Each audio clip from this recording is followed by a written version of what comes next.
Holla. Save, build a. Sound money. Okay, guys. You know, I want to try something a little different today. Now, we're going to finish this part 2 of the unpublished book. But since we're in the habit of doing this in the morning every day, I thought I would add a little bit of ugly old goat philosophy every day. And one of the things that I want to really emphasize, particularly to the younger generation, there's no shortcuts. And if you think there is, you're probably setting yourself up for a real surprise. Yeah. It happens. I mean, because I was as a youngster. I mean, I was one smart ass kid. You know, I wasn't. I was really bad. But and I was bad at math. You know, I was now. 23 years old, and I ran $5,000 into almost $500,000 in 6 weeks. And I just, I couldn't figure out why anybody works for a living because I had everything figured out. And I was going to be a millionaire by September, and then I was same year or the following? Same year. Oh wow! Oh yeah, 6 weeks. Shit. You know, I made $500,000 from, and then of course I'd be, I don't know, I guess Carlos Slim or whatever. Yeah. By the end of the year, well, that didn't quite work out, but we have a lot of youngsters that kind of, I mean, everybody wants a shortcut. I mean, it's just natural that, you don't want They want magic beans, right? Magic beans, or you don't want to work for a living or whatever. But you know what? This whole sound money thing has to be, there's something that comes before sound money.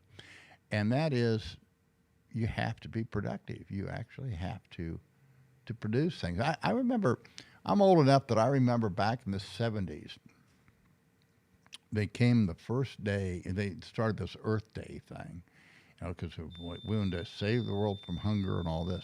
What's that? Oh, that's our coffee. All right, so, and everybody, oh yeah, we want to, but of course everybody wants to tax everybody else to feed the hungry. They don't want to go out and work on the farm. Yep. That's kind of dirty, nasty work. And that's kind of where we are in our whole economy right now. And we subsidize everything. Whoops. My bad. So what I'm going to do is maybe throw out some of my views of the world, and I know they're not going to conform to the way most people view things. But one guy I've just had have been very entertaining to me is Scotty the mechanic. You want to pull that one up? I give you that. Okay. Yeah, what I'm talking about. This guy, and what makes me want to bring this up is because I live down here in Mexico, and all the brand new hotels have these charging stations for Teslas. But I've never seen. Yeah, you didn't know that? I didn't know that. Oh yeah, but you never see a car there. Oh, Nobody's there. Nobody's ever there. Wow. And I mean, like they have this whole garage at the Lucerne Hotel. It's just like nobody parks there. They need parking, but they have like 10 empty spots that are never being used because they have Tesla charging stations there. Wow. And Elon Musk is this big new hero, but he's in a totally complete subsidized industry. And then you get a guy like this guy. He was a mechanic all of his life. He's like me. He doesn't have to be doing this, but he's having lots of fun, and he knows his cars, and he's just having a blast. And so, started out, and I recommend this guy. He's really, he's a lot of fun to watch, and you need, he has car knowledge. Can we unplug start it over from the beginning so they can.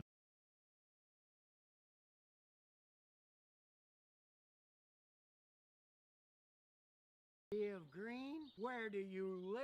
Now it's an electric car, so it doesn't burn gasoline. It uses Oh yeah. a giant lithium-ion battery that weighs 1,200 pounds. Rev up your engines. Love it. I love it. Today I'm going to talk about how green these Tesla electric cars actually are. Now, they certainly cost a lot of green. This particular brand new Model Y, as it sits, costs about $65,000. But the real question is, how green are they ecologically? And that is a lot more complex answer. Depends on many things. What's your idea of green? Where do you live? Now, it's an electric car, so it doesn't burn gasoline. It uses electricity as a giant. Entertaining, and he knows his stuff. I'm kind of the same way, you know, when it comes to sound money and particularly trading Bitcoin. And guys, there's all kinds of stuff out there on the internet about these guys. Oh, you know, you're going to make these millions, and most of them are it's prevalent with Bitcoin, but it's particularly prevalent in the shitcoin market. And just, you know, everybody wants to learn trading. They think it's a path to riches, and you know, and yet if you do the studies, 90 to 95% of the people lose. Now you can hit a streak for a little while, but you wind up just giving it all back. And I think it comes because people really don't understand markets, that these markets, particularly futures markets, they're created to pass on risk and not to assume risk. And when what you're doing is you're trading is you're assuming the risk when you really have no idea of how a market really works. And so just be real cautious out there because, you know, I mean, I have a decent following, but, you know, what I teach is kind of like watching paint dry. And Right. It's not near as exciting. I'm not giving you now. Hey, I've been actively trading since 2013, Bitcoin particularly, almost exclusively, and I've been very successful every year. And I started actually publishing my trading beginning in February of 2019, and I don't remember what it was, but I know I started with basically a couple Bitcoin, which was about $7,000 at the time. We ran it into. I did what I did when I was a kid. Right. Only this time I didn't give it back. And then last year did the same thing. Took about 5,000, but ran it into $1.5 million. But it's all documented, and it was over a period of time, and it's published. I'm not bragging. It's there. I mean, that's by You can look at it. Yeah, And by I've seen it. Yeah. I saw it. And it's in real time. He did it more than once. So. And it can be done, and I've can, yeah. demonstrated they can be done. And so I'm not coming at you making any kind of false promises, and I'm not promising anything because there is you're not going to have consistent. You can be a consistent professional trader, winning trader. You can gain that and be consistently successful, but it's not something that you can be. It is going to vary. You're going to have some years are better than others, and I just want to point that out. But you don't just start and think that you're going to be able to do this. It doesn't work that way.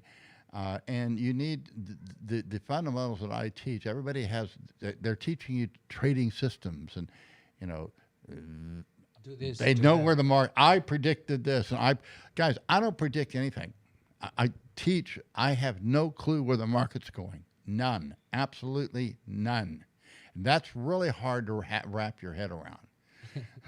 It's kind of funny because when you do these streams, the first thing they ask you is, "Ugly, where's the market going?"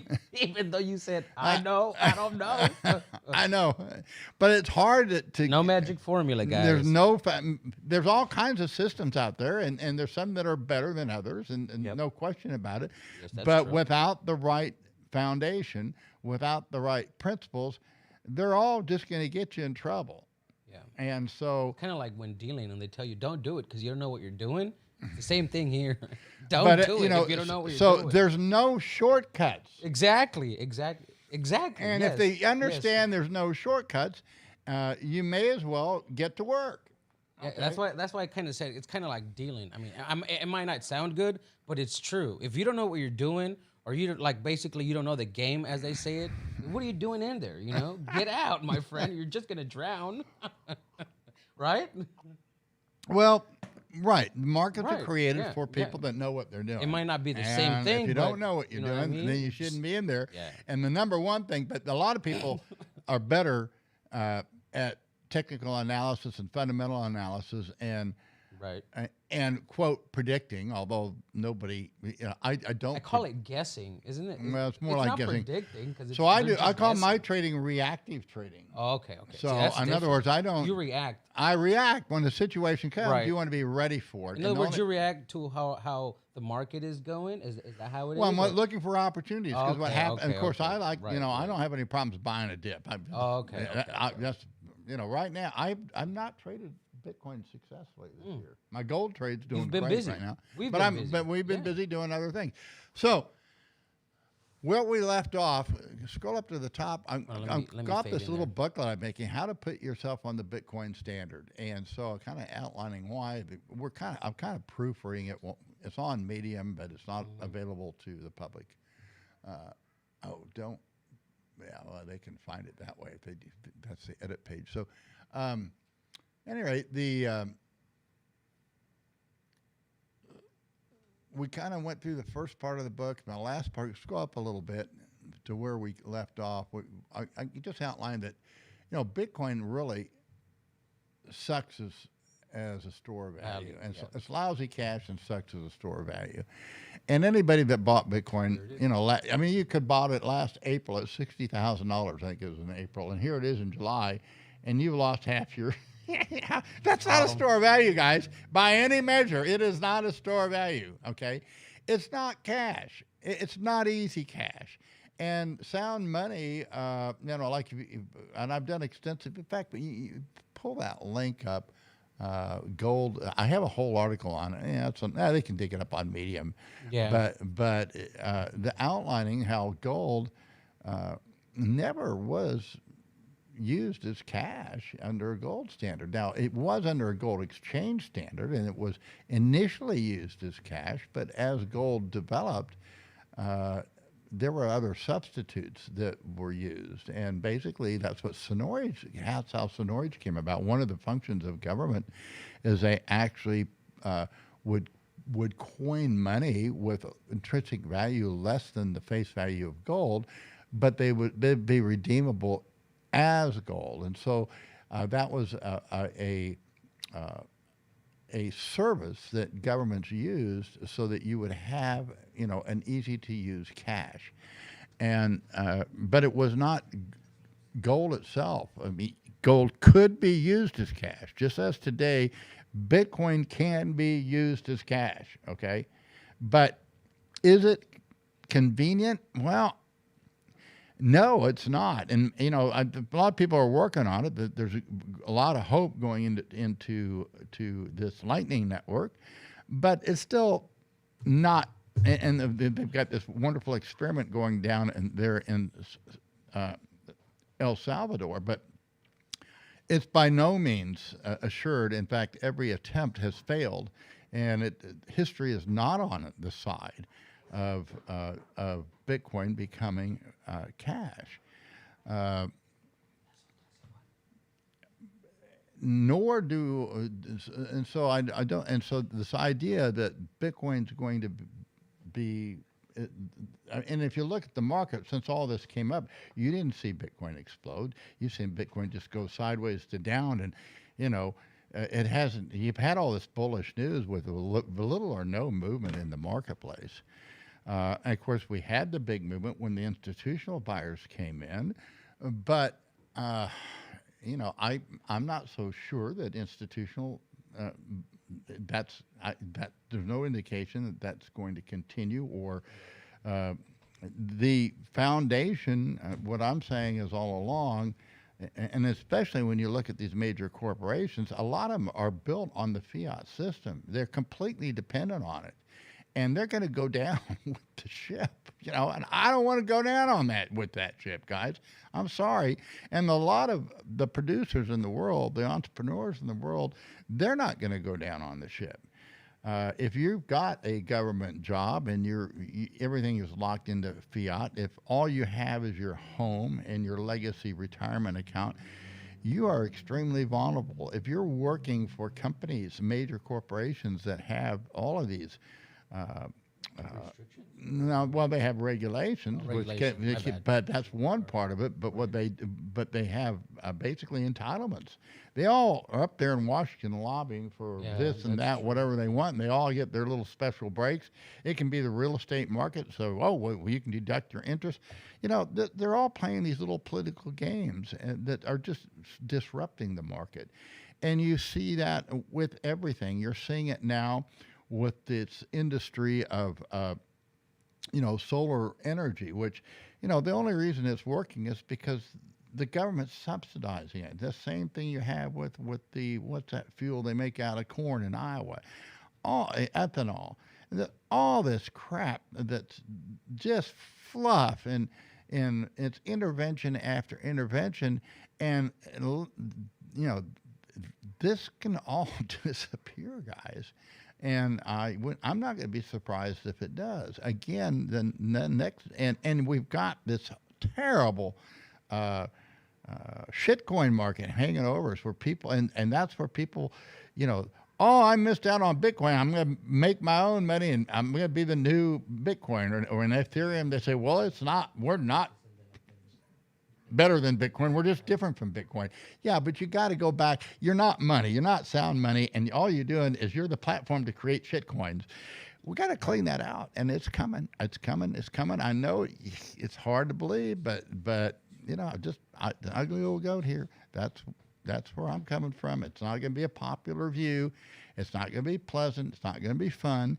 But you can get through it, and the way you're going to get through it is just, you know, good old-fashioned hard work, and, you know, knowing what you can do, and it is it does require work. And one of the analogies I use, we just had a problem here, and you know, a lot of these, you think, oh, well, I know what I'm doing, I know this and I know that, but it's kind of like the guy that, you know, comes to, oh, I can help you lay that brick. My grandfather was a bricklayer, but you come up and some guy says, yeah, I can lay that brick. I'm so good at it, I don't even need a plumb line. I'm that fast and do it that good. Well, you know what? If you don't use a plumb line, your brick wall isn't going to be straight. It's going to be crooked.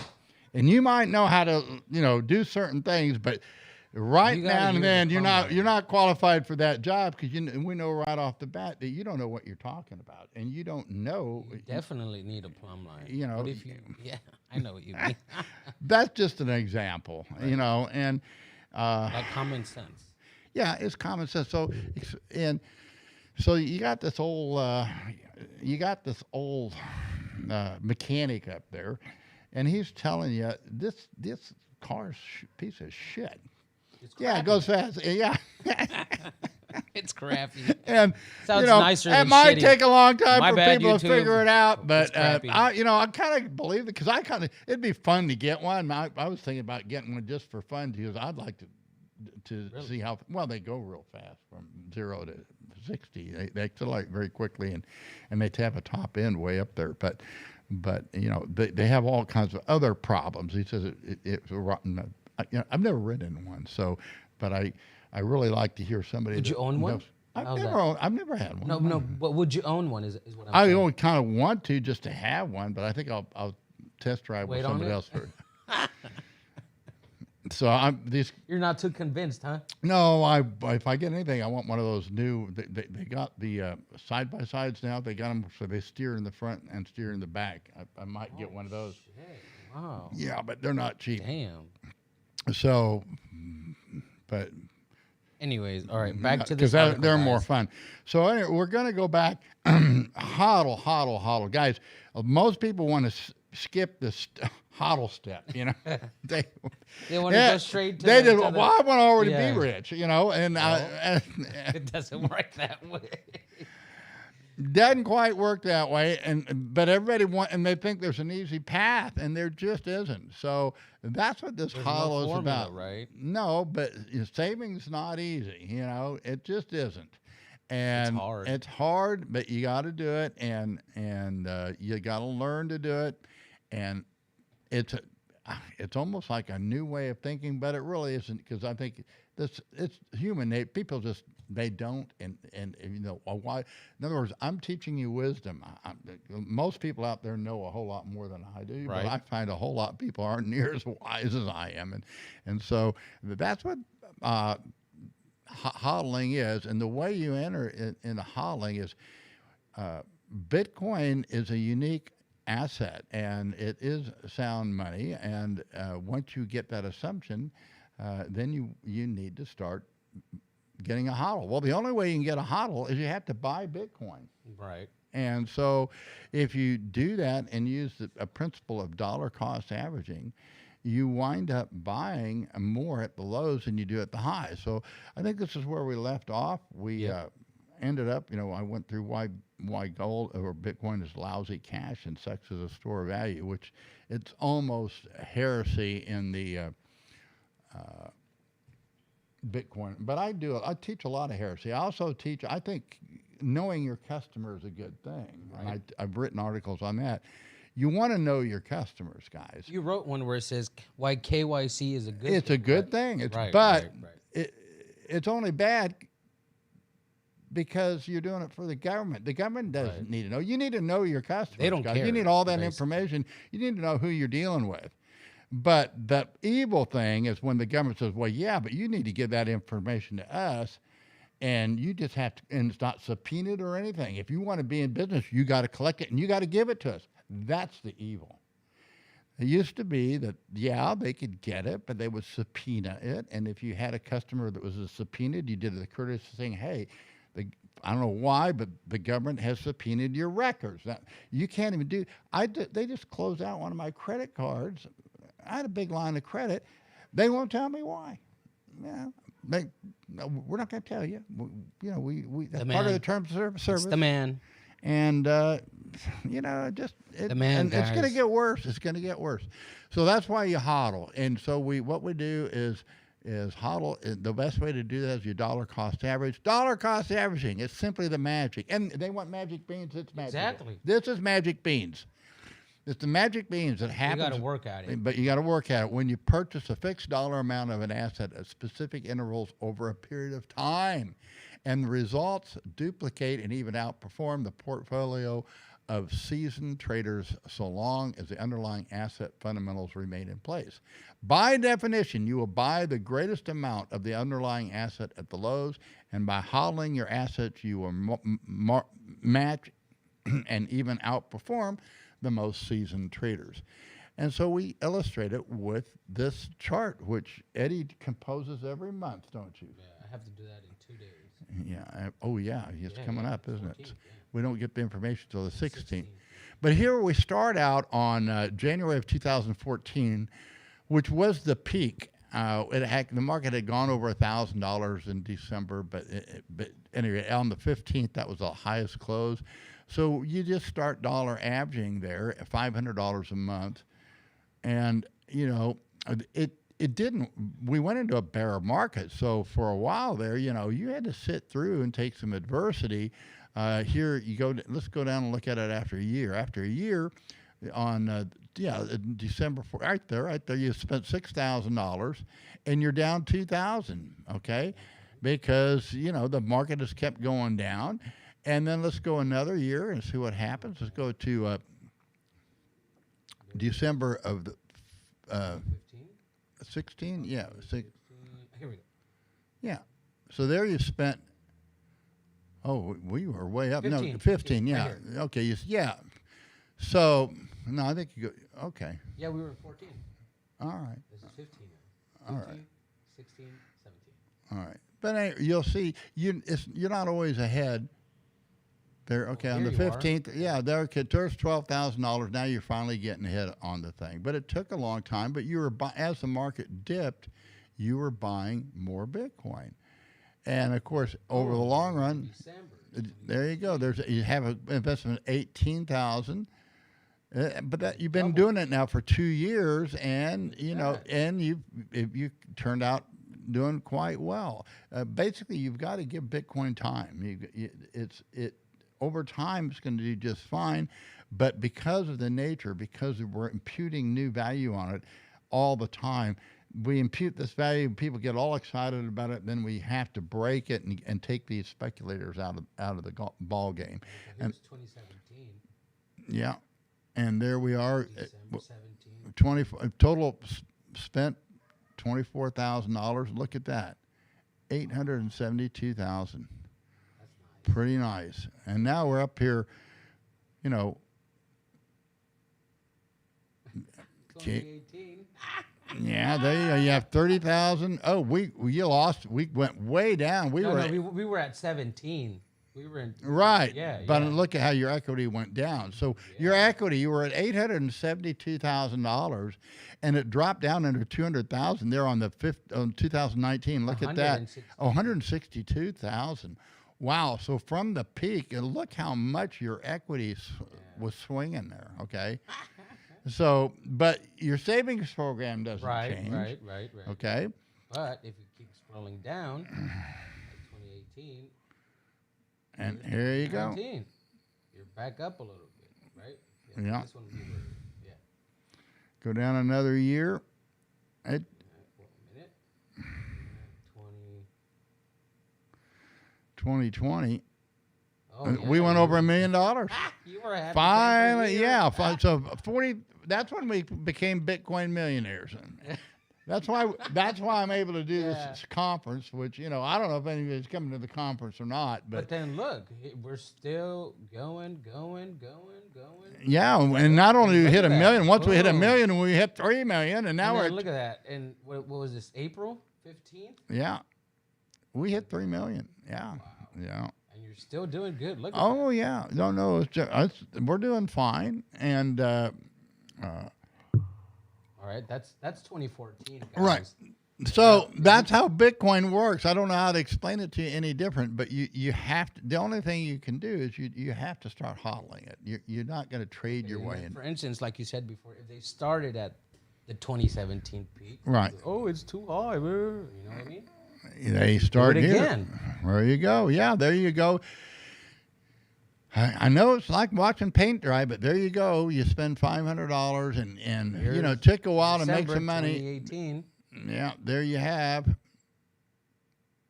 We spent. Look, you adversity, $6,500, and you're down. You've lost half of your equity. You'd have been better off saving dollars, but anyway. But the point is, you're accumulating more down there when it's low. Boom, look at that. But now, where are we at? Okay, You're that still 21,000. No, not a millionaire, but from the 21,000 we have, you've got over. Yeah, my bad. I read it wrong. Yeah. So the numbers are wrong always. So. It's going to change the way that you think. Bitcoin is your treasury, and that's why we do this stupid, silly dance, and we go hodl, guys. You don't need to learn how to trade if you don't have a hodl, because there's no reason for you to trade. Yep. Most of you are at the point where you just need to start accumulating Bitcoin. You need to start changing the way that you think and changing the way that you do things. Once you do that, then you are on the road to wealth, of sustaining wealth, a steady wealth. It's not going to go like this and, boom, a speculative, I'm poor, now I'm rich. Because if you do that, you're going to be poor again. And you got to have these terrible swings. But then more, it's going to be more like this. And then you get a little bit, and then, you know what? It's not always going to, you're going to take some setbacks. You're going to go up and down. Yeah. And you had to sell some of your Bitcoin because you had a family emergency. But you know what? It helped. No, it actually came in handy, and it was at the good price. Right. And it's you can buy it cheaper now too. Yeah. And to be honest, it helped out a lot, because I was like, whoa, what am I gonna do? First of all, he said, you need surgery and you need it now. Right. And that thing was huge. Yeah, you were going to die from He sepsis. actually said if I hadn't taken care of it, you were fatal. You can die from that. No, it is. It's like, sepsis. Shit. So it's guys, it's like Bitcoin, gangrene. It's like gangrene. Yeah, exactly. So it came at the best time, at the right moment. So I mean, that's what it's for. It's to help you out, you know. My ugly little goat hat on straight. All right, so I know this really It's sounds hard. stupid and dumb, but you need to establish a huddle. So, and I'll take some coffee there. All right. Alonso's here, and we're training Alonso here. Oh, why'd you wear that hat? I'm not a big hat guy. Okay. I thought you were gonna change hats. No, I didn't want coffee. No, I was adjusting my hat. Oh, okay. Oh, I thought you said you wanted. No, I'm kind of getting used to breaking in this hat. Plus it's what I've always. That's what's on my meme anyway. So establishing a huddle. Okay, you say this is fine and dandy, but past performance is no guarantee of the future. I want Bitcoin now, so how should I enter? Well, being on the Bitcoin standard means the best way to purchase Bitcoin is yesterday, today, and tomorrow. It means you must first establish a hodl, okay? I have no idea where the Bitcoin market is trading. And guys, I'm a good trader. It's documented, okay? And all my stuff is free. The only thing I don't give away free is my actual trades. Because I figure that's worth something. And so people do pay a premium for that. But you don't need that because you can't follow me anyway. I teach you how, but I don't teach you to follow me. In fact, I say don't follow me because it's impossible. You'll try and out-trade me and say, well, I'll pick the right ones. I haven't traded Bitcoin. And then they'll blame you. Yeah.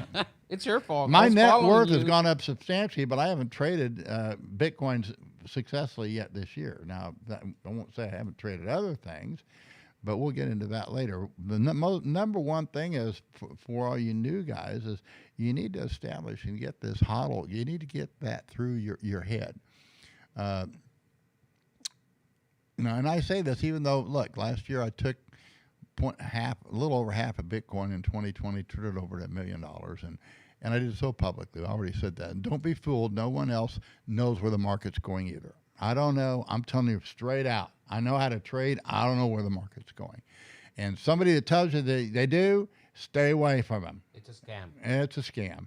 Because any honest guy say, well, I think this, but nobody knows, and it's going to get you in a lot of trouble if you think, because if you live by your prediction, you're going to get wiped out. Eventually. You might get lucky a few times. So you trade accordingly. If you don't know, it changes the whole way you trade. It's important for those without Bitcoin to simply,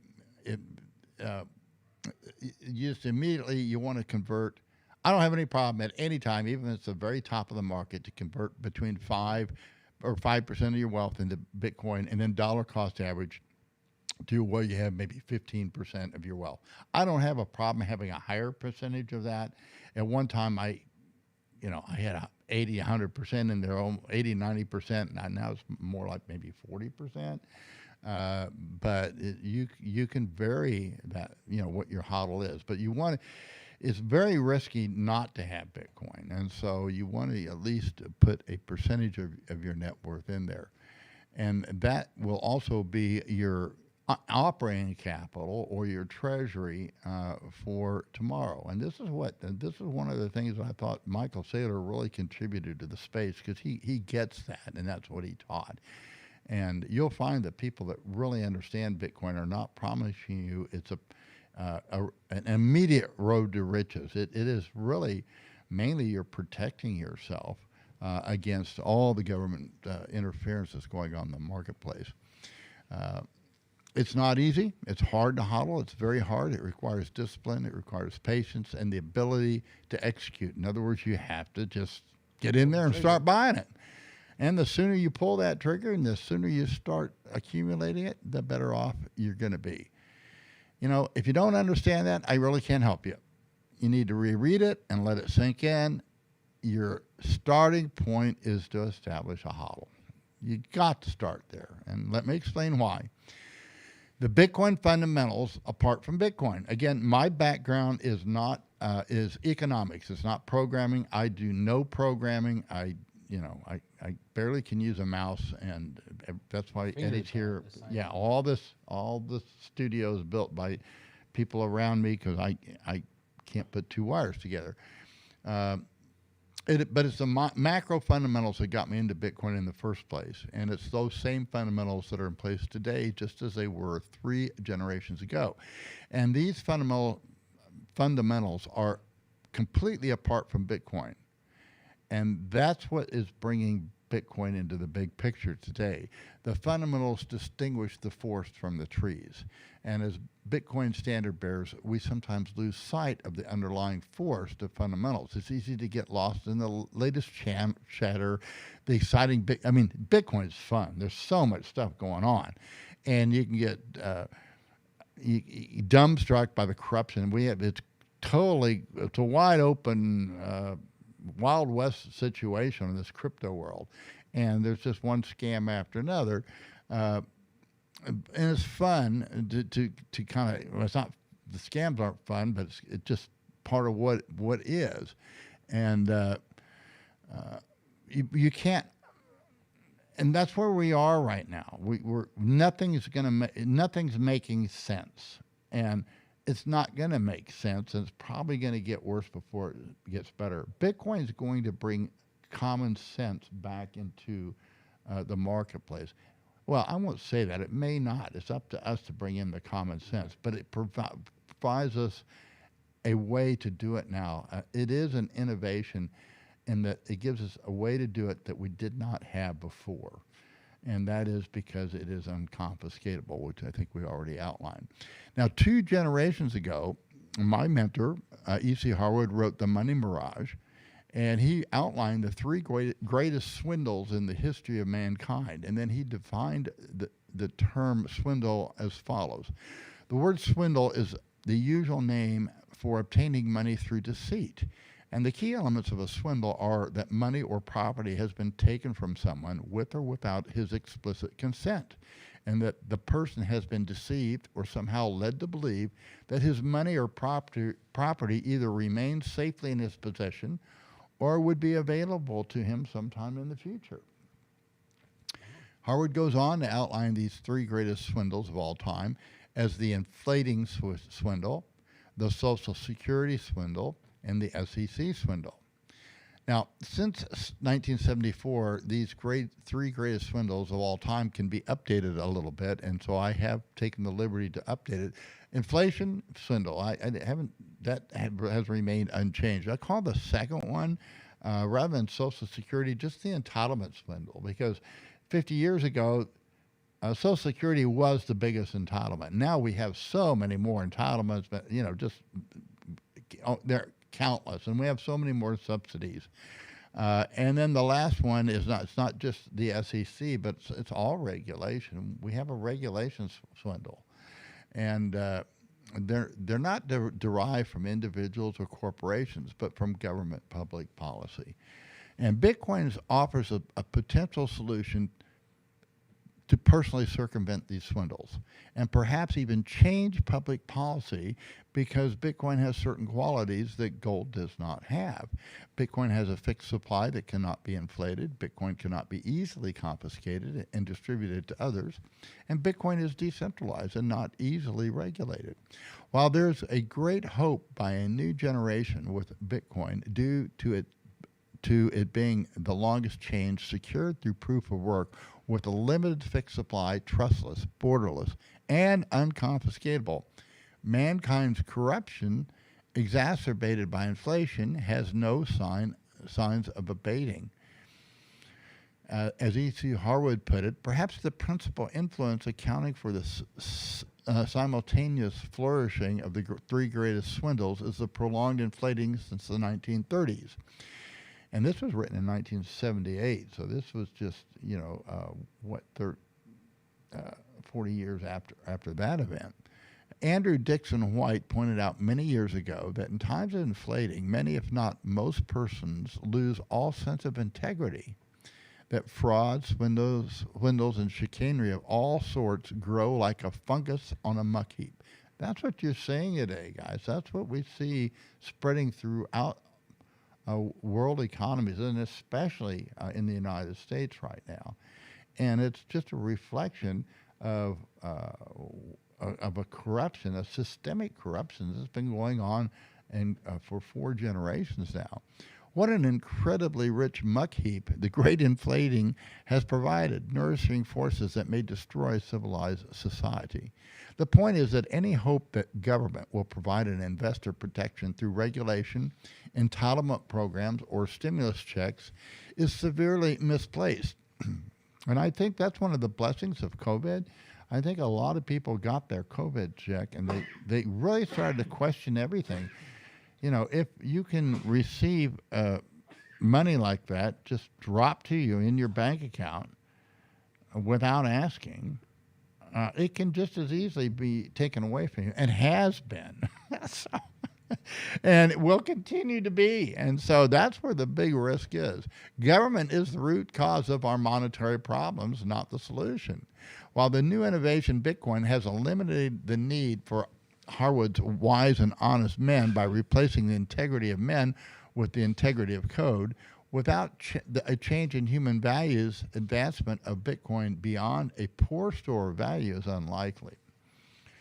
And this is a coin that I made many years ago. I started doing it in 1979. Right, yeah, and it's an ounce of gold, and because he is my mentor and he was one that taught me sound commercial banking, I asked him, well, what should we put on the reverse side of this coin? I see it. And he said, for integrity, there is no substitute. And guys, you know, I've fallen short on that, on integrity in almost every aspect of my life. That does not diminish the ideal. And in one bit, in fact, if anything, it reinforces it. And so I'll leave it at that. Hodlers, once you begin hodling and once you start hodling, the hodlers tend to be responsible with their new wealth, and they're like shining stars to like-minded people looking to enter the space. Hodlers, we don't trade too much, and we are wise speculators. Oops. Whoops. My bad. Went up a little bit too high. Here we go. Okay, hodlers recognize Bitcoin's potential as a store of value. They hodl. They also do not promote or fall victim to the 95% who pay lip service to Bitcoin only to promote the next token that promises to be better than Bitcoin. Hodlers know there is none better than Bitcoin. Hodlers, and it's unique for a reason. I'm not going to go into all the technological reasons, but there are. It is a unique thing. Hodlers also have also experienced the fruitlessness of persuading others to the Bitcoin vision until they're ready to make the commitment. And so hopefully, I know most of you would just pass. Well, I know all this. I know about hodling. I know about dollar cost averaging, but a few of you will really get the message. We don't really know it. If you're not practicing it, then you really don't get it. You understand it. You know, it's kind of like the devils. You know, they know scripture, but they don't believe it. So that's kind of where you are at. You need to, if there's a transition between grasping this, what I'm teaching, and actually doing it. They go hand in hand, but just you have to think it before you can act and do it. So preaching to the masses is a waste of time and energy. Reaching one person at a time or one entrepreneur at a time in personal relationships is rewarding and efficient with far-reaching consequences. And again, guys, this is why what I'm teaching is I don't think that the next big wave in Bitcoin is going to be from banking the unbanked, from figuring out how to use Bitcoin to buy a cup of coffee or as cash. You know, I'm not laughing at people that are doing that, but I'm just expressing my view that that all of what I study in the market says that's not how it's going to happen. It's not going to happen through the big boys, the establishment picking up Bitcoin. Right. It's going to happen from like-minded individuals, responsible individual entrepreneurs.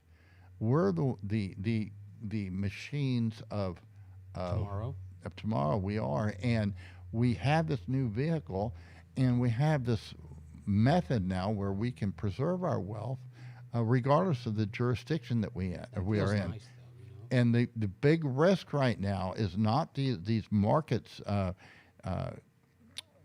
mean, 5 years ago, there's huge market risk on these exchanges. I think they've licked that to a large degree. There'll be an occasional exchange that might go down, but for the most part, the exchanges are fine. The risk is that they're all conforming to the KYC, all the government regulations, and so your risk is not that the exchange will go under, but some type of government Right. action is going to seize whatever assets you have in that jurisdiction.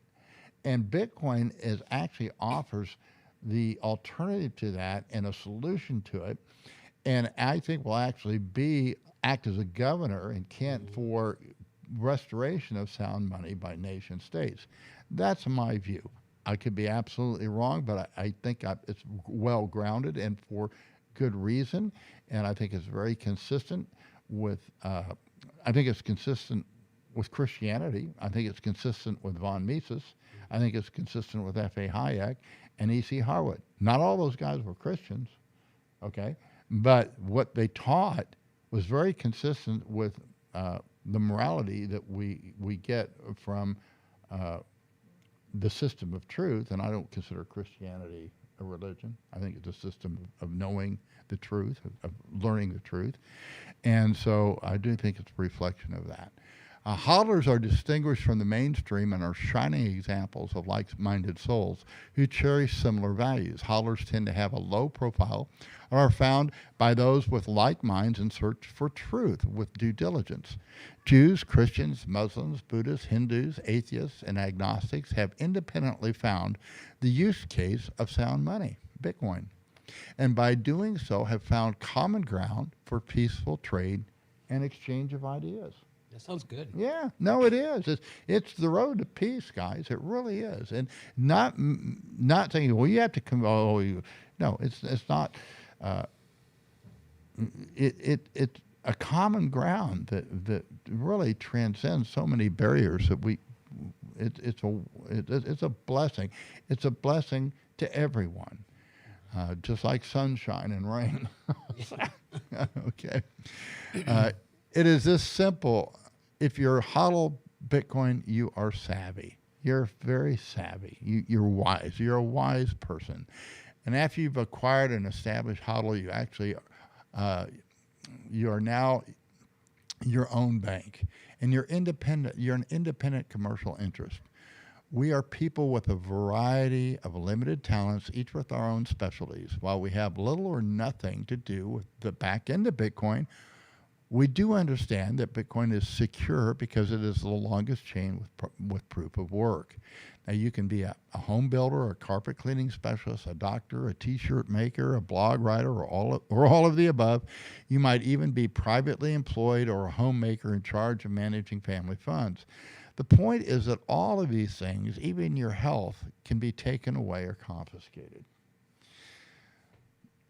Bitcoin is the one asset that cannot be confiscated so long as you alone hold the private keys. Further, due to its fixed limited supply, compared with the unlimited supply of fiat money, the long-term wise speculation is that Bitcoin measured in these other assets will continue to rise over the long run.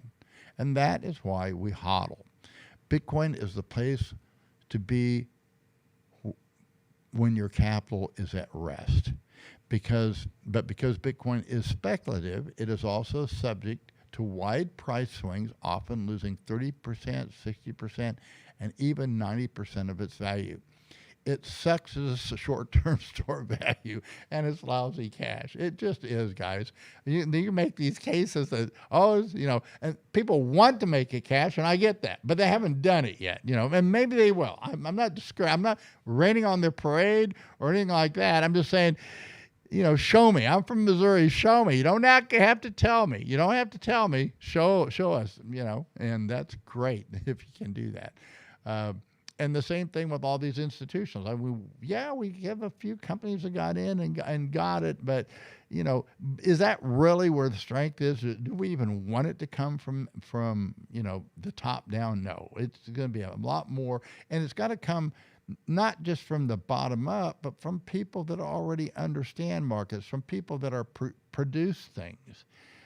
It's not going to come from somebody that really they need a job, they don't know how to produce, but they're looking for employment. And that's honorable work. I mean, we have some of our speakers. I'm an entrepreneur, but I respect other people. I know most of the people I'm associated with. They work for companies, they work for other people, and that's great because they want to be part of something else. And an entrepreneur is a unique thing. Not everybody's cut out for it, and that's what a boring world it would be if we all were. So we need people that help entrepreneurs out, because we have these visions and ideas and we want to do all this stuff, but we don't know a lot of stuff. We don't know. You tend to be a little bold and arrogant, I think.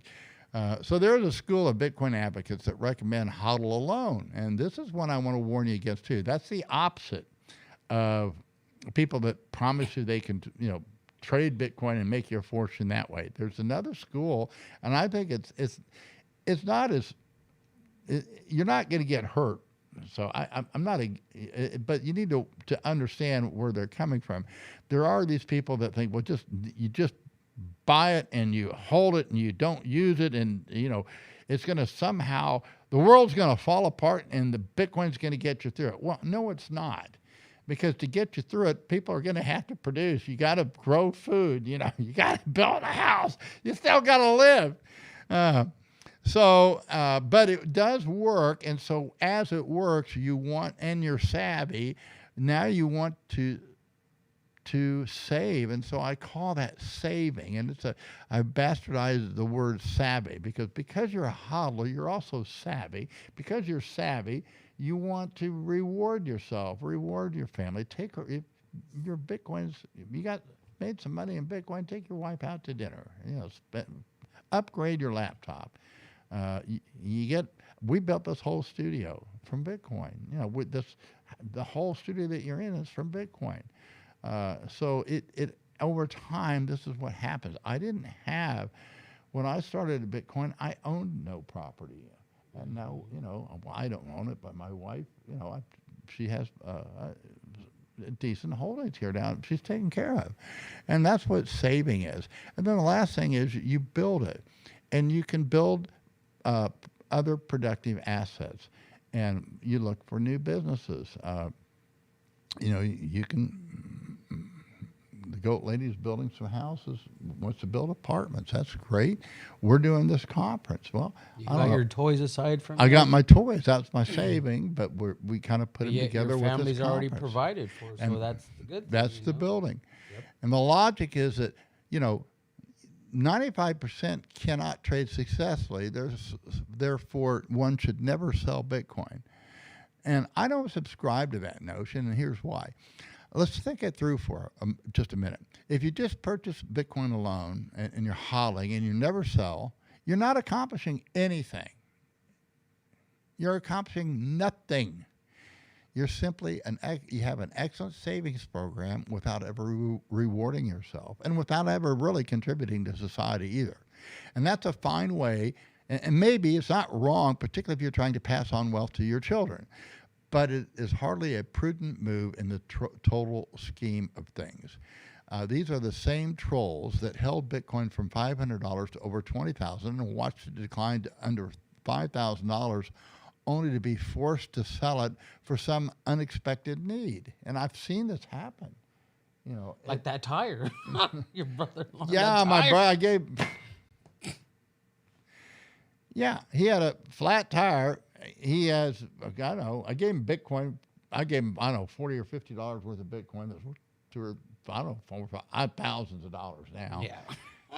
And I asked him, because my wife was going to do some business with him, and he needed a loan. Said, well, we'll use your Bitcoin as collateral. Oh, have you? And he said, no, I never touched it. We spent a whole day logged in. Oh, and he didn't know that he sold it, and he sold it because he had a flat tire. He had to fix his that flat tire cost him about $5,000. So, yeah, that's a good story. So there's nothing wrong with hodling, okay? Right. Then you should have hodled, but but the thing is, once you hodl it for, you want to either have it for an emergency or sell it when you want to sell it, not because you have to. That's the point. Well, mine was an emergency. Yeah, So that's an that's emergency. And exception. that's a exception. good way. That's what it's Yes, for. yes, that's what it's for. Okay. And so, and these guys are real trolls. I mean, I was called out because I teach people how to hedge. I teach people how to not go short Bitcoin, but to sell Bitcoin. Or another way to do it to avoid taxation is you can borrow against your Bitcoin as collateral. And that way it's not a taxable event. And then you pay back that loan. So, which, that's another aspect that you need to learn. That's just another sophisticated hedging strategy. And as you're not going to understand all this all at once. It takes time. And this is how you learn Bitcoin. This is how you learn commerce. So they don't understand money management at all. They don't understand trading, and let alone portfolio management. And they have no clue why smart portfolio managers take profits or hedge their Bitcoin positions. And I do recommend using the marketplace to hedge. I'm doing it all the time. My position now is I'm long gold. I'm using Bitcoin as my collateral to be buying gold, and it's working great. So, okay. But they're quick. But these same trolls are quick to hold experienced and proven portfolio managers' feet to the fire for any bad market call or trade, which we all do. I don't trade successfully. 100% of my trades aren't successful. I missed the whole move from 25,000 to 60,000. But only missed it in my trading. I didn't miss my hodl. My net worth had gone up. So That's good. Yeah, I'm not complaining. So further, while 90% of the novices lose trading in professional markets, most of these novices are successful within their own business and expertise, whether it be employed or you have their own business. Trading is unavoidable and necessary for success. Trading in professional markets is avoidable. You can have a hodl and you never have to trade on a derivative exchange or use the kind of things that I'm doing. It's not necessary for great success. You don't need to trade with margin. When I first started trading Bitcoin, I just traded it on Coinbase and did very well doing it. You not trade or even purchase Bitcoin on an exchange. Many do not. There's all kinds. That's why I don't recommend how to buy Bitcoin. There's easy ways and there's more difficult ways, and it just depends upon your need and what you want to do. And so it kind of depends upon your situation and your comfort zone. Some people, they want to just buy all their Bitcoin privately. I get it. That's fine. I don't have any problem with that. Others, I haven't bought Bitcoin for years. I don't think I've bought any since 2016, which is, when was it? Yeah. But, I don't need to. You're good. Right? Yeah, but I use it all the time. I'm constantly,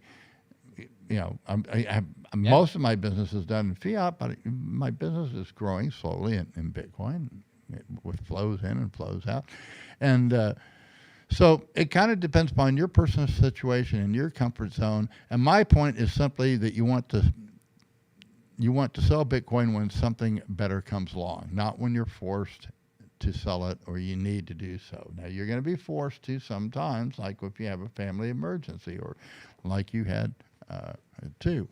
And one of the best things that ever came along in my life, it was the goat lady. And so what she wants, she gets. And what I thought to be a horrible investment turned out to be far better than Bitcoin. The demands of a good wife and family are the perfect balance for a successful trader. Now, it doesn't seem that way because it seems like she's always nagging me. It seems like she's like this whole family thing is like this big weight around my neck. But you know what? I really don't have much purpose in life if I didn't have them. So I Where would, would we be without him, right? yeah, where would I be with? I mean, where would I be if I couldn't have a son here that I can hopefully teach him a little bit so he can, you know. Oh, Do what did you- you're doing. Yeah. Do you- I'm glad you have your hoodie on. Did you see what Hood's mother did to him last night? Oh Ah, no! yeah. Dude, See, we what saw that. happened? Oh, the break. Do you want to? Should we? No, just leave him there. Yeah. He has this beautiful. We call him Borrego because he has this beautiful head of hair. She straightened it all out, but that's good because he needs to see what he looks like. No wonder he looked different. I was like, "Where's your curls at, man? Your curls are gone." Yeah, I don't want to embarrass my son, but at any rate, okay. So the Lambos as a store of value. Yeah, can you believe it? Buy your, and this is just an illustration because the Bitcoin joke. And this is one of the problems that I see with Bitcoin. There's so much, new wealth that's here. Like, it's there's a lot of sloppiness. But Bitcoin's very forgiving, but a lot of these, it's easy come, easy go. It's very speculative, not well thought out wealth, and that's not always the case. But scroll up so we see this chart. Oh, okay. Yeah, you went down too far. I had so much fun with this. And go to the paragraph. Okay. Buy a Lambo for 12 Bitcoin and sell it for 45 Bitcoin. And my wife, she actually did it. She actually bought a Ford Raptor back there when Bitcoin was up at close to 20,000. She wanted a Raptor, and I indulged her. She got a new Raptor. And it cost, I don't know, it didn't cost just a couple Bitcoin. And when she finally sold it, she traded it for a bunch of equipment, which was valued about 40 Bitcoin at the time. So actually, by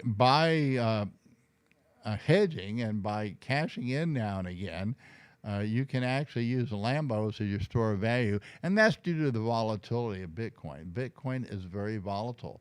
And I don't see that volatility as going away anytime soon. I think it will gradually go away as we are able to adopt and incorporate sound commercial banking, or what F.A. Hayek has called free market banking.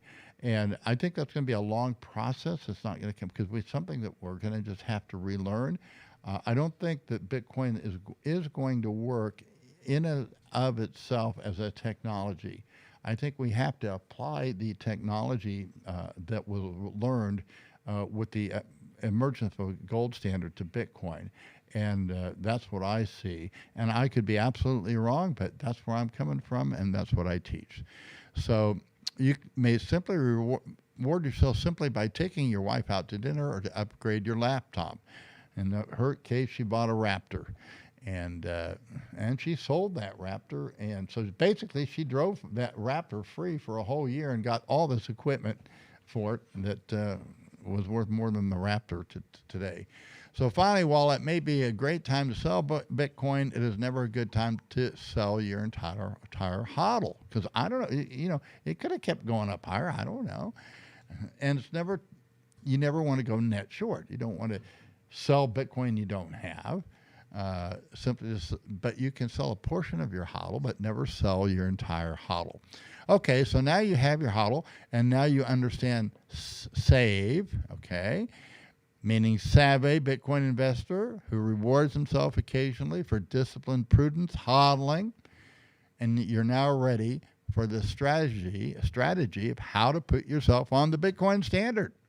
Entrepreneurs, the new Bitcoiners, there you are. The next wave of Bitcoiners are the existing successful entrepreneurs and upcoming new entrepreneurs with experience creating wealth who have yet to enter the Bitcoin space, but they're eager to learn. And as hodlers, it's our task to educate the new participants.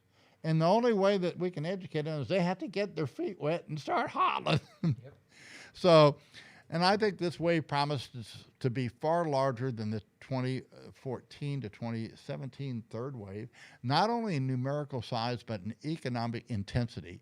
And it promises to lay the foundation for hyper-Bitcoinization of the masses, because these entrepreneurs are movers and shakers of ideas and actions, okay? Further, the recent nominal increase in fiat Bitcoin price releases the valve for trickle-down Bitcoin.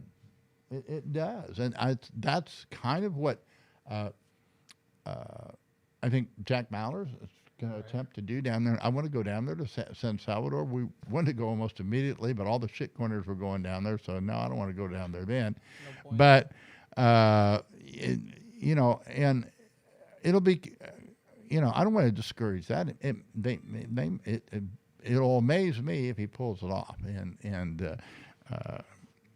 But my view is that's going to be a tough uphill battle. It's much better, although I know that the culture here in Mexico, the people are very market orientated, and so and it's very possible they are in El Salvador too. So if they pick it up and you know, there's no reason why they can't do it on a small scale rather than a larger one. So I don't want to discourage that. There's two kinds of people in the world. There are two kinds of entrepreneurs. It's those with and those without Bitcoin.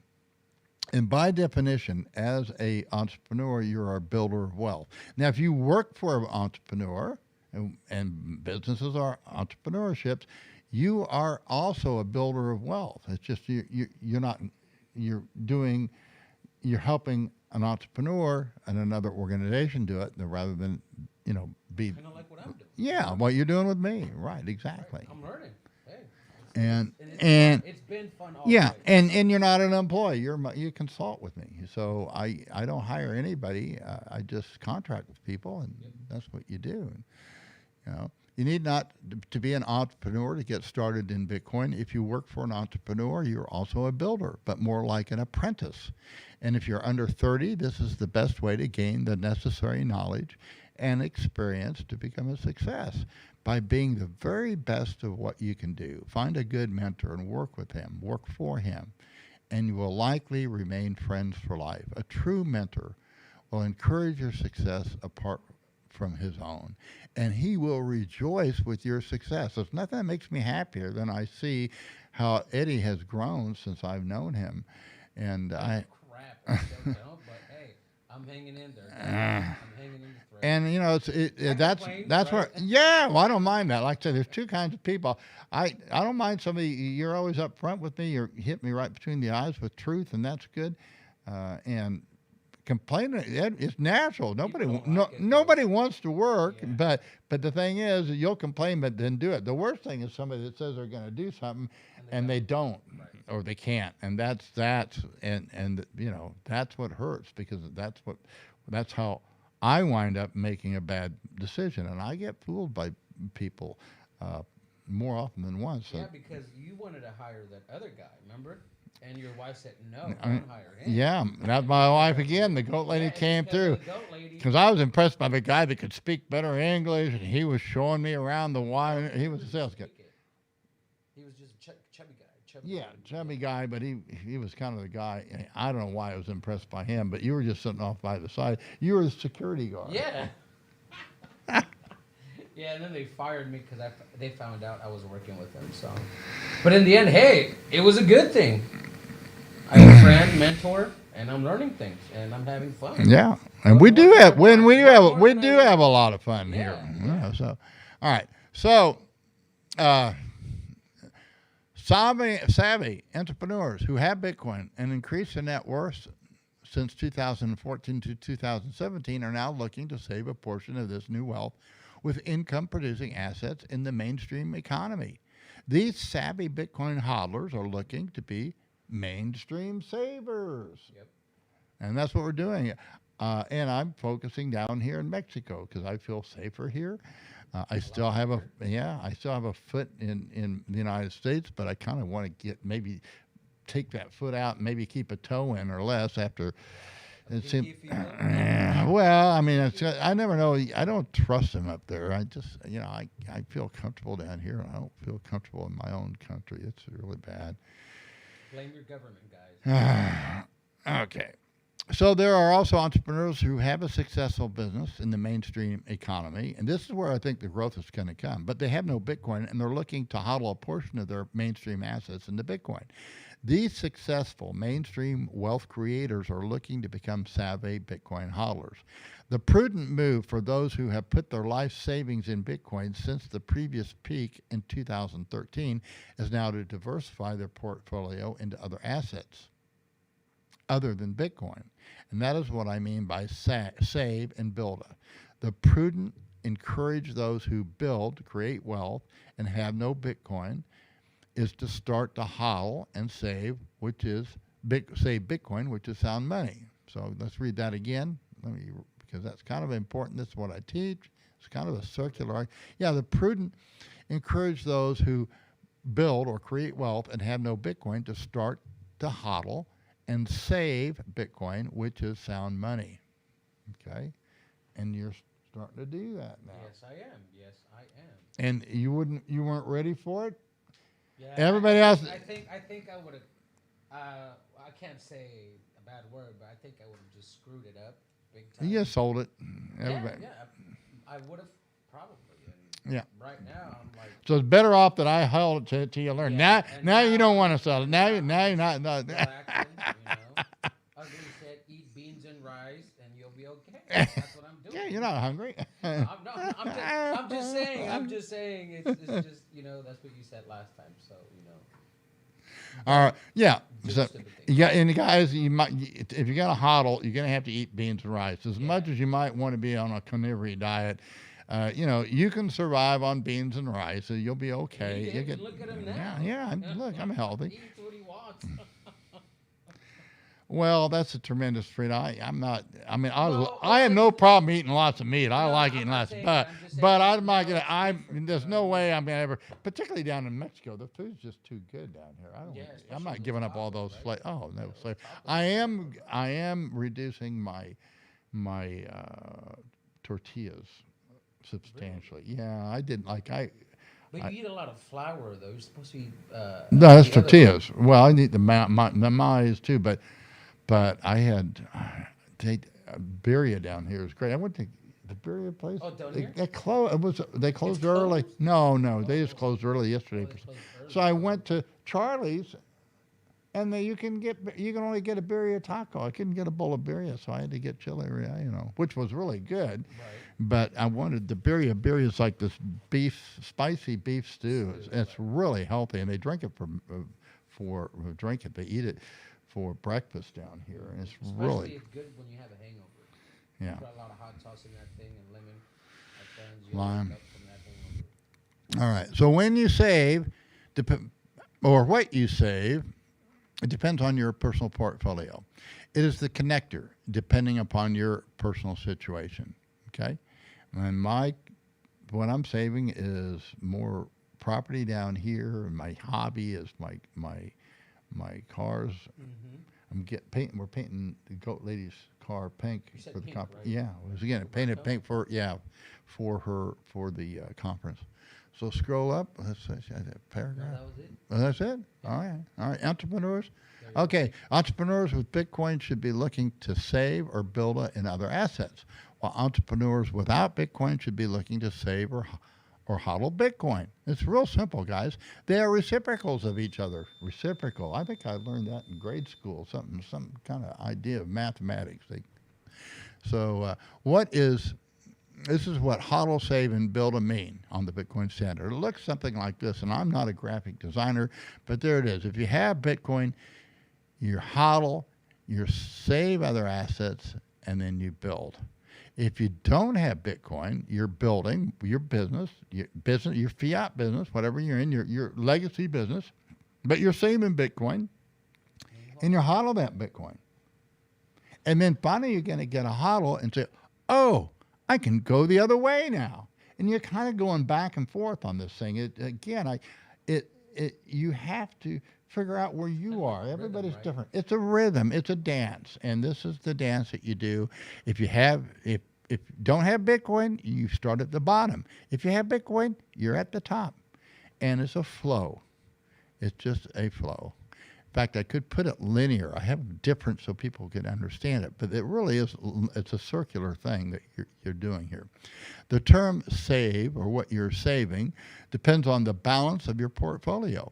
If your hodl is small, you're looking to replenish it. If your hodl is more than adequate, you're looking for new things apart from Bitcoin. Guys, I actually, a lot of people think this whole just hodl, they never can have enough Bitcoin. Well, I disagree with that. I think you can have too much Bitcoin. Oh, you do have a article, right, where you mentioned it.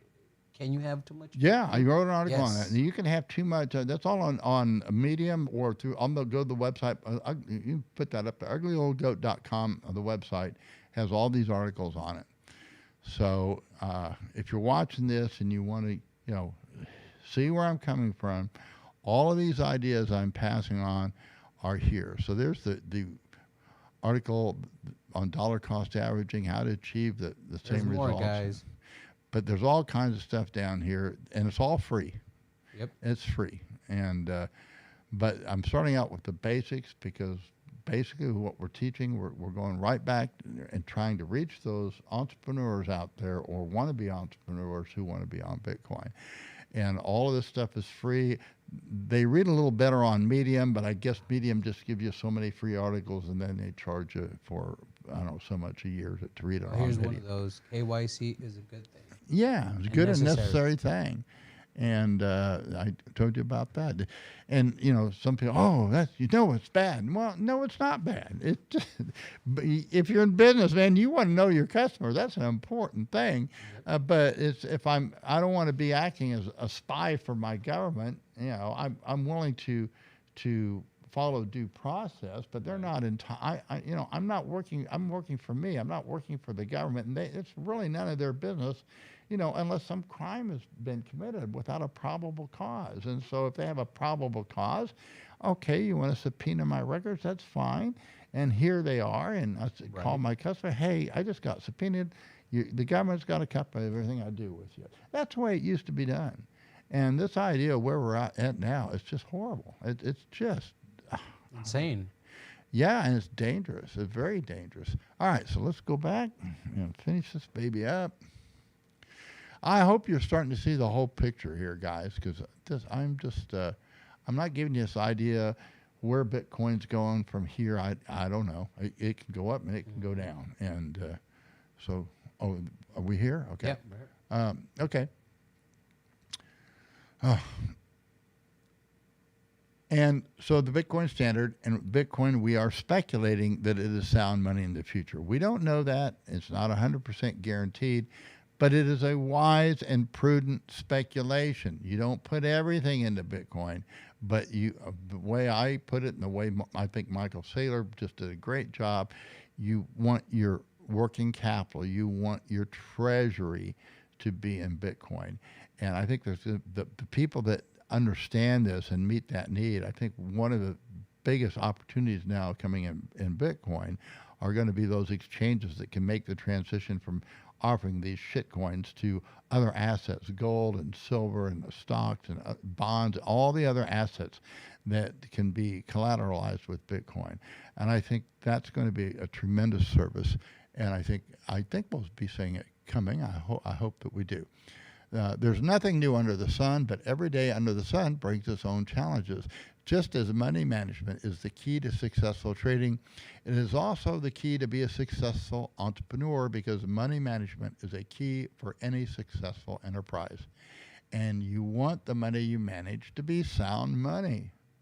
That's why we're on that's what this Bitcoin standard is about, okay? This is extremely important, because if you can fully grasp this simple principle, you're ahead of the curve. In fact, you are in the top 99.9 percentile of the curve.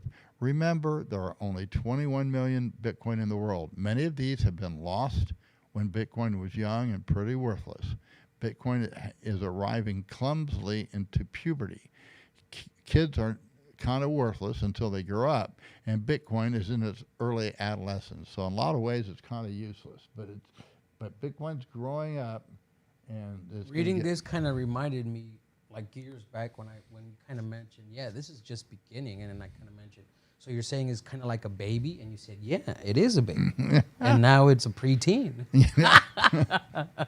And I think I asked you this about 5 years ago, I think 5 or 6 years ago, and you said, yeah, it's still a baby. I was like, wow. Yeah, it's hard to believe that now because people, you just have to, you live it and see it. Put simply, Bitcoin is static. The Bitcoin standard is dynamic. Gold is useful as cash only in primitive barter systems. Useful gold cash was developed off-chain using the current lingo on a gold standard, also a gold standard, which the gold standard was also developed off-chain. And those footnotes actually refer to the article, very extensive article that I wrote on gold and the gold standard and relating it to Bitcoin. And it was specifically addressed Bcash at the time and why this whole idea of Bitcoin being cash was just nonsense because if it becomes a standard of value, it ceases being cash. That's what happened to gold. Gold it was at one time cash, but as it became the standard, it no longer was used as cash. It could be used as cash. And I think that's what you're going to see more and more. We don't need, and that's why I have my doubts on Lightning. Yes, I get Lightning, but my understanding is you don't really need Lightning because merchants to merchants, we watch each other, and it can develop off-chain. A standard can develop off-chain. You don't need a blockchain to use the Bitcoin standard. Okay, Bitcoin is the foundation, but there is a difference between Bitcoin and the Bitcoin standard, and we're having an entire panel that's going to be discussing this at the conference. So I'm looking forward to that because I'm sure that my ideas on this issue don't conform to a lot of other people. And I don't have a monopoly on truth, so I don't claim to have a monopoly on this. I'm just telling you from my studies what I have found from the best information I have available. Right. And the innovation of the 19th century was not gold, but self-liquidating commercial paper based on the gold standard, or what my mentor E.C. Howard described as the lost art of commercial banking, or the creation of non-inflationary purchasing media, representing production, including gold, in the marketplace. An innovation not unlike what is solely developing in Bitcoin today, that developed organically in the marketplace and worked so well until it was nationalized in 1913 with the creation of the Federal Reserve Bank. In only one generation, it quickly became a lost art and already largely forgotten by Harwood's time. Now, allow me to keep this simple. Words do have meaning, so please, I'm going to get a little I'm going to call this be an analyst, anal cyst. Thanks. So it's important to define terms, okay? Because the opposite is to have cloudy terms which only cause confusion and often used with the purpose just to do so. Words are deliberately twisted to cloud the issues because people, it's like the priests, they say kept everything in Latin because we have power and control. We can turn bread and water into wine. We got magic beans that you don't have. I don't have any magic beans. Okay. Lost means unable to find one's way, not knowing where one's whereabouts, or denoting something that has been taken away or cannot be recovered. Art means the expression or application of human creative skill, imagination, typically in a visual form, such as a painting or a sculpture, producing works to be appreciated primarily for their beauty or emotional power, or various branches of creative activities such as painting, music, literature, and dance, the visual arts. Lost art means something that people do that has been forgotten or is not done very often anymore. Even simpler terms, lost means lost. It means it's gone, we don't know what sound commercial banking was, how it disappeared. It's not completely. I think a phenomena happened here in this generation. They claim, and of course, there's these people think we never went to the moon, but there's other people that say we actually threw away all the technology because it was built on different technology. We didn't have all the knowledge we have today with computers.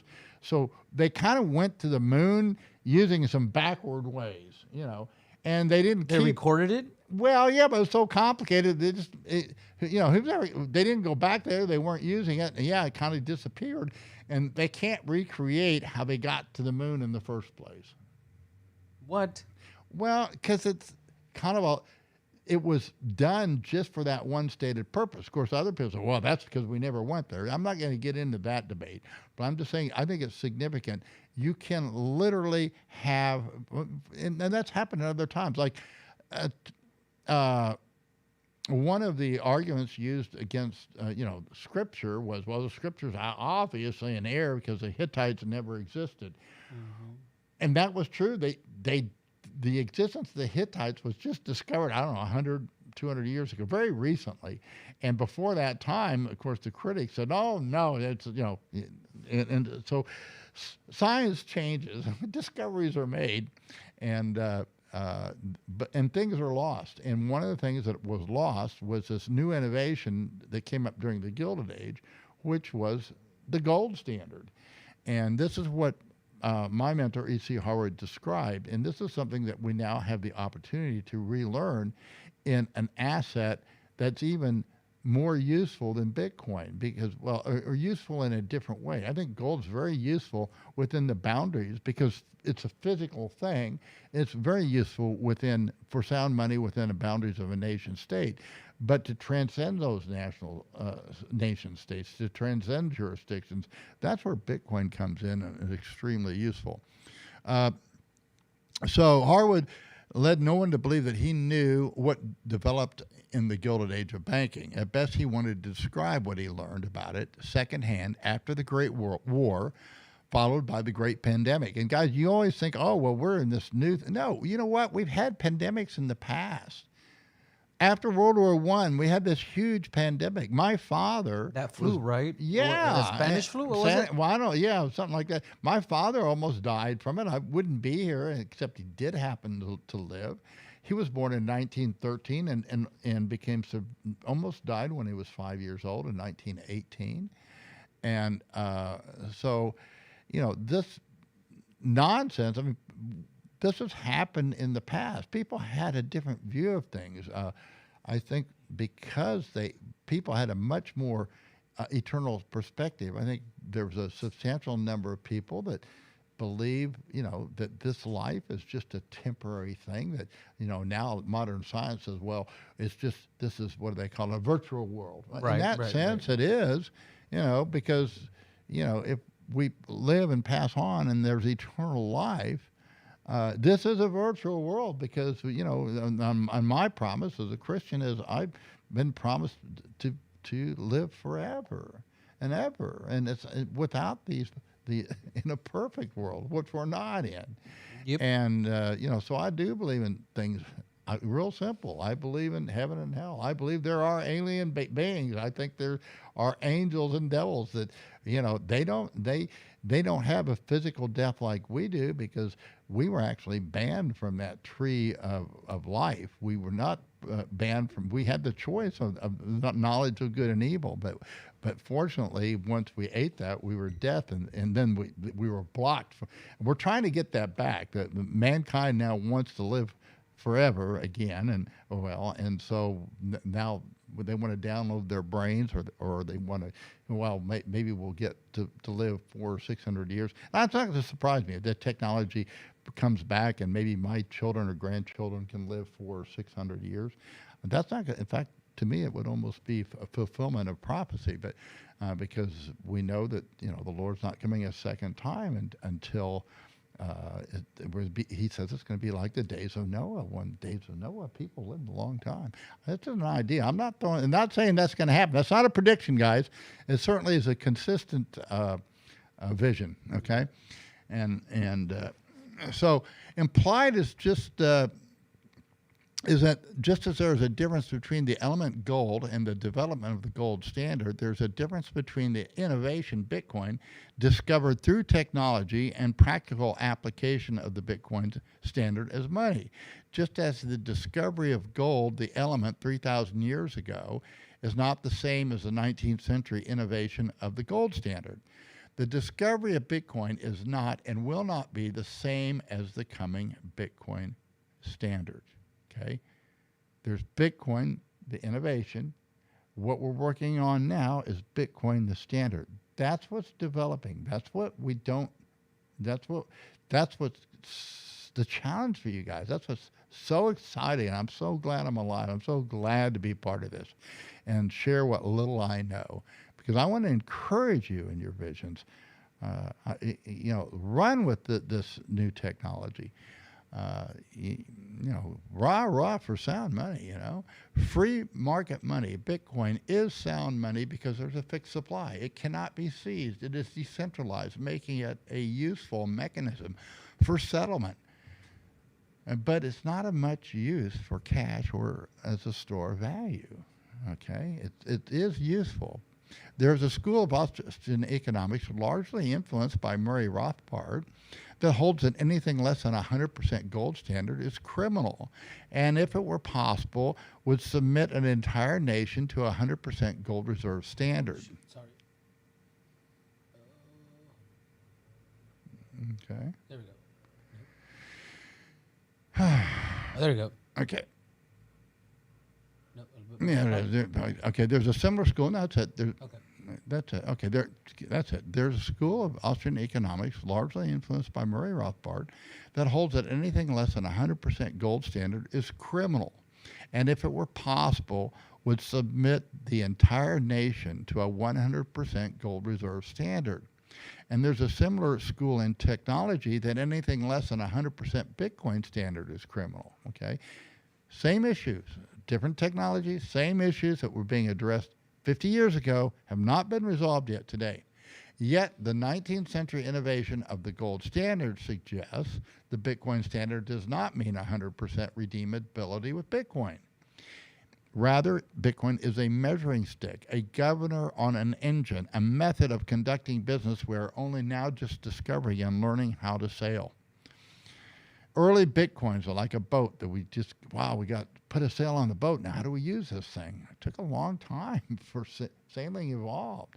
Same with flight. All of these things, new technology, it's just the beginning, and then we develop that technology. Early Bitcoiners recognizing that owning Bitcoin was like being your own bank. Now, if this is true, then it's high time that those who own Bitcoin start acting like it. We need to be bankers, and this is the exciting task that lies ahead for Bitcoin entrepreneurs. This is what Jack Mallard is doing in El Salvador. This is what, I can't, I got to be excited. Yeah, am I cautious? Yes. Am I a bit skeptical? Yeah. But he's perfect for that job. He has the background. He understands the market. He knows how to run a hedging operation, and he can run a sound bank down there. Or he's going to have. It won't be a bank. There has to be a hedging operation to make that thing work smoothly. And he understands the markets. He's a young guy, with a very strong background in economics and in banking. He's well suited for the task. And this is what happens, and this is the challenge of the new generation of entrepreneurs. It really is, and I'm so glad to see these guys. I mean, the enthusiasm he has. I don't agree with his altruism so much. I think but I get it. If you don't have that kind of a passion, I think it was Winston Churchill something about, you have to have passion when you're young. You get older, you just get wiser. But, there's no way I want to rain on that parade because, He's audacious. I was that way and I'm still that way. But 50 years younger, I was audacious and not the constructive way he's being audacious. So we are a nation. Bitcoin isn't like a nation, but we have no land, we have no location, we don't have any jurisdiction, and yet we are a nation that is everywhere. We're a nation with no leader, but we are a nation with many contributors. We're a nation of free, uncensored speech and text. We're a nation without borders, without a constitution, without a Bill of Rights, and yet we are a nation with a strict protocol that must be followed to be a citizen. You can be, even if you're an enemy of Bitcoin, you can be a citizen of Bitcoin. We are a nation where all are welcome. We are diverse. We are inclusive to the point that we welcome those who hate us, as well as those who wish to destroy us, as well as Bitcoin, as our enemies only make our nation stronger and more secure. This is why I welcome the gold standard. Saifedean Ammous says, yeah, if you really want to attack Bitcoin, nation states need to restore the gold standard. Rah, yes. HODL, save, build a sound money. Bitcoin's a part of it. Gold is a part of it. Producing things, goods and services in the economy, that's part of it. Okay? It's a whole new system and way of thinking. It's a way of doing things. And it's a way of really wiping away so many of the bad habits that are institutionalized and think a new way of thinking. And I just want to encourage all of you. I don't know where it's going. I don't claim to. But I think that there's certain principles that you follow, and you won't make fatal mistakes if you follow those principles.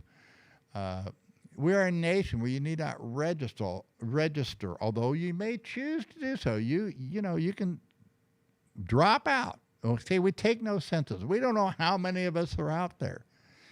And we're not just a new nation. We're not just the Bitcoin nation. We are a new America. This is what America was founded on. And we Bitcoiners are that, the same ideal. The Bitcoin nation shares a common birth with America. It was both discovered and created. Okay? It always was there. Okay? And first we discovered it, and then we built it. So we didn't really create it. I think it was discovered, and then we built it. I think that's better because the Lord created it, but we built on it. So that should be edited maybe. But one must choose to inhabit it. It is wild and hostile, much like early America. On July 4th, 1776, Congress declared, "We hold these truths to be self-evident, that all men are created equal, that they are endowed by their Creator with certain unalienable rights, that among these are life, liberty, and the pursuit of happiness." Thomas Jefferson wrote that, and many believe that Thomas Jefferson substituted John Locke's life, liberty, and property with life, liberty, and pursuit of happiness due to the unresolved issue of slavery. In the Bitcoin nation, there is no slavery, yet we face many of the same challenges. And then I wrote this article. I need to make this the last footnote but are legal tenders and laws an oxymoron? And these were my thoughts immediately when the announcement of legal tender came out. In this sense, the Bitcoin nation is the new America. For the first time in history, a government is no longer needed to defend the Bitcoin nation property. Yet this property is defended by its citizens with each movement within the nation. The longer this new America exists, the stronger and more secure it becomes. We are the new America because we can safely save for the future. The Bitcoin standard will become the new standard without a nation state, without a location, without jurisdiction. Yet the presence of the Bitcoin standard will influence future culture, future fashion, future morality, and even future mortality, because with technology, we can have longer life, okay? I'm not denying that. The new America will be both loved and hated. Loved because it is the new shining city on the hill for all to see, and hated due to envy of its success. Its citizens will be both celebrated and persecuted. Because the new America has no land, no location of its citizens, and no location, let's start over again. Because the new America has no land and no location, its citizens will be both welcomed and persecuted in the jurisdictions where they choose to reside. The only way to attract or attack the new America is to attract or attack its citizenry.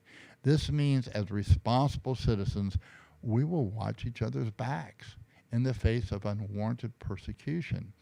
This also means, as Bitcoin entrepreneurs, we are responsible to be and to do the very best we can, the very best we can do in our chosen profession, whether we are a world-renowned master chef, a fashion designer, electrical contractor, house builder, doctor, or even if you're an ugly old goat.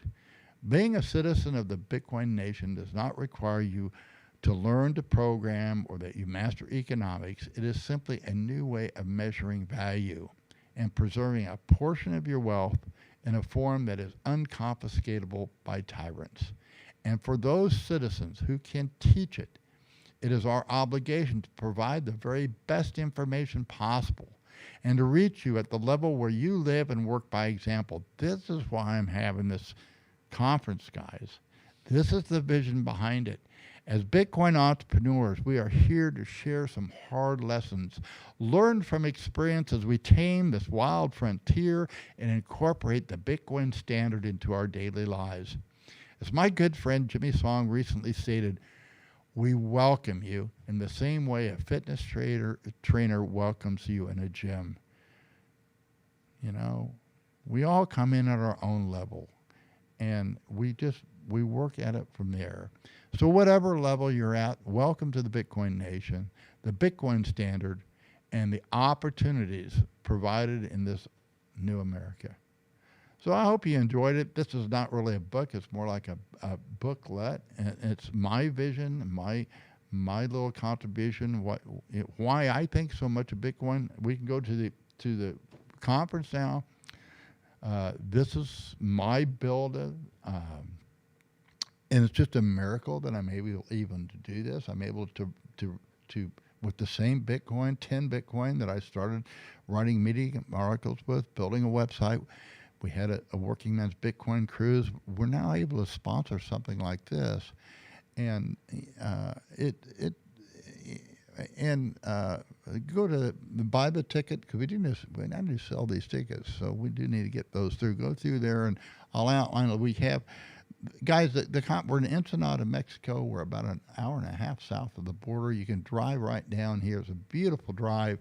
If you just want to come for the conference, it's $950. It includes 2 nights at a beautiful Lucena hotel. And so if you're going to get a ticket, get one now, because if you want to stay at the location of the conference, we will likely sell out. I've got it blocked, but once the rooms are gone, they're gone. And so... and right now we are limited to that. We can't bring in unless COVID restrictions change. We're going to be limited to the hotel rooms that we sell. I'm hoping it will open up and we can sell tickets at the door, but right now we can't. And that will also include the conferences all day. It's Thursday and Friday. Thursday night there's a award dinner, and Giacomo Zucco is the speaker. That's the basics. We also have a Canary dinner. That's an extra, and we have an adventure tour on Friday. We're all going to go out to the Horsepower Ranch, and we have this complete package that we call the full ride. And guys, this is not just a conference, but it's actually living together, fellowshipping together. This is a family-friendly event, so you come down here and you want to bring your wife and bring your kids. You're only going to get one ticket to the conference, but we'll have activities for the kids and the wife, and you can do that. And the same thing with on Friday, we're doing this adventure tour. We'll have ATVs out there. Again, And the VIP package. yeah. Now and then we have the VIP package, and you get the whole thing. Plus, you'll get a subscription to my newsletter. You get access to the media lounge, and we also pick you up if you're flying in. We'll pick you up, or if you walk across the border. Although it's a beautiful drive down here. And then we just created this other package because we're having these workshops. Jimmy Song is going to be doing his Bitcoin programming on blockchain seminar, and that's like a $4,000. Yeah, it's $4,000. It's not cheap. It's $3,000. Yeah, you get a $1,000 discount if you order it now, but it's a $4,000 deal basically. You got to learn Python. You got to have some knowledge. You Python, cannot right? do this thing. There's a test I'm not brings qualified for this. Now I have my son that's this up going. right here. Victor Velkine is going. But you'll get my newsletter. You'll get Jimmy's workshop, and you'll get Giacomo's node. So you can't. They'll both be at the same time. So you need to come with your wife or something. One of you can take one. Each of you can take one of those classes, and you get 2 extra nights. We're going to actually be at the winery out at the Ruta de Vina, and so you'll have some extra time, just relaxing with and Tone Bays is going to be there. He's going to be taking Giacomo's class, and so if you're ever going to take this node class, hang with him, while he takes it. And we've got the other thing. If you get this VIP package, if you're not going to use the workshops, you can donate them. We have people that really want to take these workshops, but they can't afford it because they're not cheap. And so we are offering some scholarships. People that are buy the ticket, they want to give them a scholarship. We will find somebody that has the qualifications for that, and we'll have them. If they're qualified for Jimmy's programming blockchain, they can go to that. I'm going to throw in a full conference ticket for the scholars too. So if they come and they do the workshop, we'll make sure they go to the conference and the Canary dinner and also the what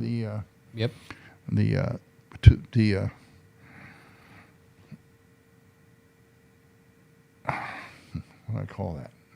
The Horsepower Ranch. The Horsepower Ranch. But what do I call it? The Adventure Tour. The Adventure Tour. Yeah, Adventure Tour. So the whole 9 yards. So that's what we're doing. Again, the best package is and that's not all. Once you've decided that, when you decide to order, go to the panelists, pick your favorite panelists. Just click on their picture. Let's say Giacomo. Okay, you want to help Giacomo out. You like Giacomo. If you press his picture, it goes down, and you register through the conference through him, okay? Now, you will get 15% off. So instead of being $19.95, the conference is $16.95.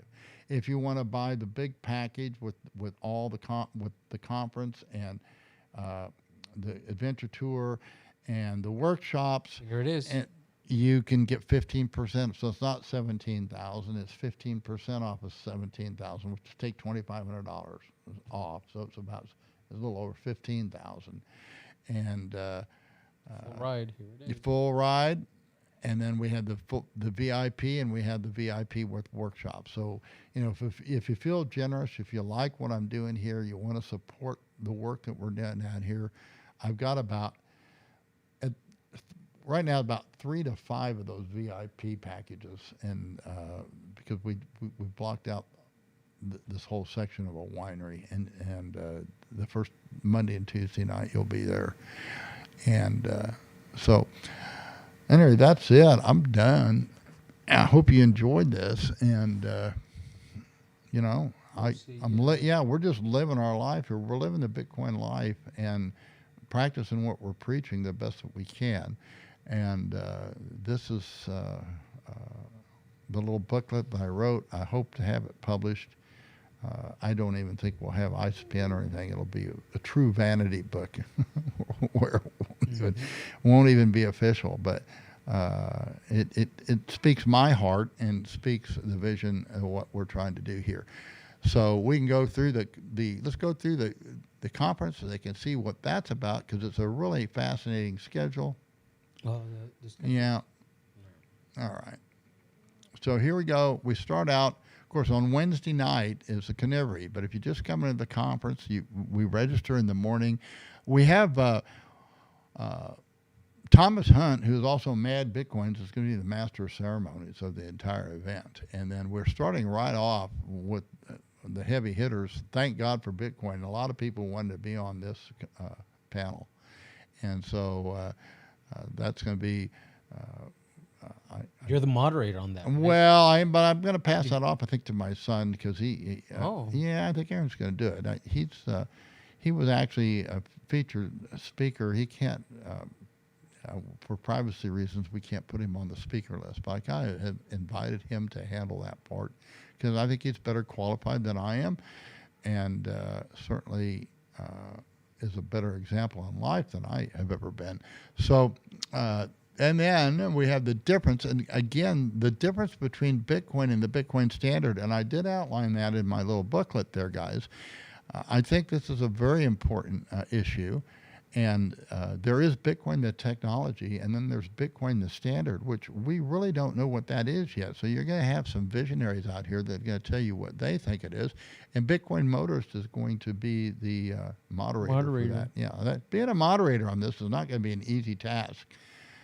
So we are inviting people that are on the panels. If they have anything they want to submit before, that they'll be ready for people, for participants and attendees to read and study, because they're all coming from different backgrounds, and they're not going to have a long time to address the issues, and hopefully each moderator will be able to understand their background and direct a specific and relevant question to each speaker. What is the future of Bitcoin banking? And I wanted to be on that one, so I'm on that panel. And Juan Galt, who was always asking me about that when he was here, so I'm making him moderator, see what he can pull out of me. And I know that we're going to have a variety. A lot of people don't agree with my views. That we'll have people from different schools. This will be a good debate. Yeah, well, I don't know. It's friendly. Yeah, it's friendly. Friendly ideas of ideas. I mean, we can. It's heavy hitting. We're going to hit some hard ideas, and then that's the whole thing. We'll have a little snack break, and then we come back to the practical side, how to use your Bitcoin as treasury. And these are all people that are like me. They use Bitcoin in their daily life and in various ways.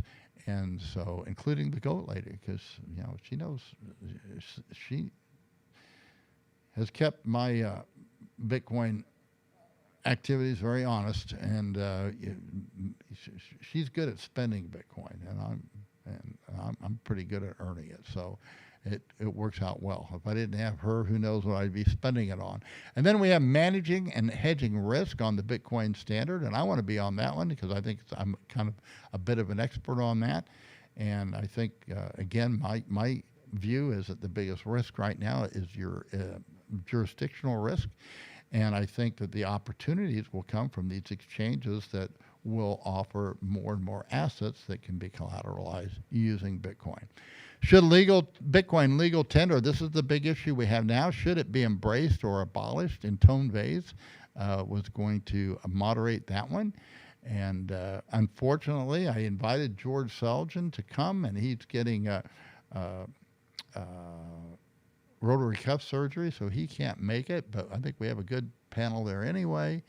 And then we have a little poolside buffet that you can go to, and then people get dressed up a little bit for that. And then we have the Bitcoin Standard Award, Giacomo Zucco is the only speaker.